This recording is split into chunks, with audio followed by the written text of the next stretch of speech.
When the name the Mongols is mentioned, images of fear, destruction, and armies sweeping across the world like a hurricane immediately come to mind. Yet the story of the Mongols is far deeper and more complex than mere wars and fallen cities. The Mongols were nomadic tribes who lived in the harsh steppes of Central Asia, an unforgiving land of deadly winters and scorching summers, where only the strong survived. In these vast open plains, the Mongol warrior was forged, skilled in horsemanship and archery, constantly on the move with no permanent home. From a young age, life taught them that survival belonged to the strongest and the smartest. Their simple lifestyle hid a brutal reality that produced warriors of exceptional endurance and discipline, governed by strict tribal customs and endless internal conflicts. At the end of the 12th century, a child named Temujin emerged, someone who would later change the course of world history. After his father was killed, Temujin lived as an outcast with his family, suffering hunger, betrayal, and captivity. These hardships shaped his character, teaching him to rely only on himself and to turn good into evil.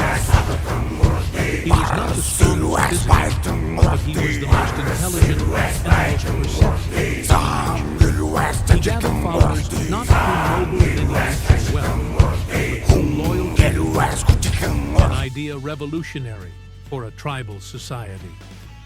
Over time, he succeeded in uniting the warring Mongol tribes under a single banner and was given the title Genghis Khan, meaning the supreme ruler. He established a strict legal code known as the Yasa, enforcing discipline, order, and harsh justice, transforming scattered tribes into an unstoppable war machine. Once Genghis Khan consolidated power, expansion began. Mongol armies moved with a speed the world had never seen before, crossing thousands of kilometers in remarkably short periods. Cities in China fell one after another, followed by a westward advance into Central Asia, where the Khwarezmian Empire was almost completely destroyed in retaliation for the killing of Mongol merchants and convoys. The Mongols did not rely solely on military victory. They used terror as a strategic weapon. Cities were given a choice: surrender without resistance or face total destruction.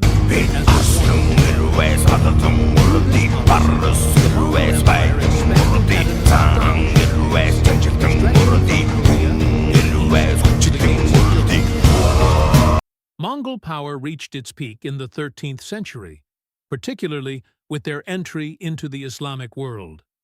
The most devastating blow was the fall of Baghdad in 1258, when the city was destroyed, tens of thousands were killed, and the Abbasid Caliphate was This event was a massive civilization shock.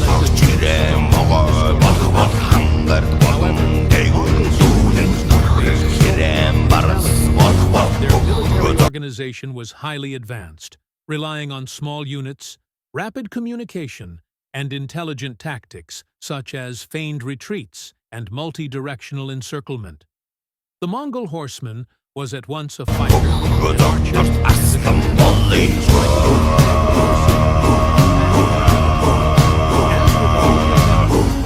Weakness began to appear after the death of Genghis Khan. His sons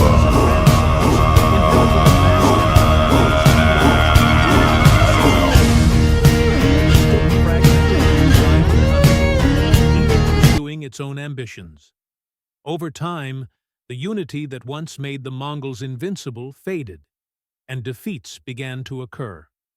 The most significant was their defeat by the Mamluks at the Battle of Ain Jalut in 1260, which halted the Mongol advance in the Middle East and proved that they were not invincible.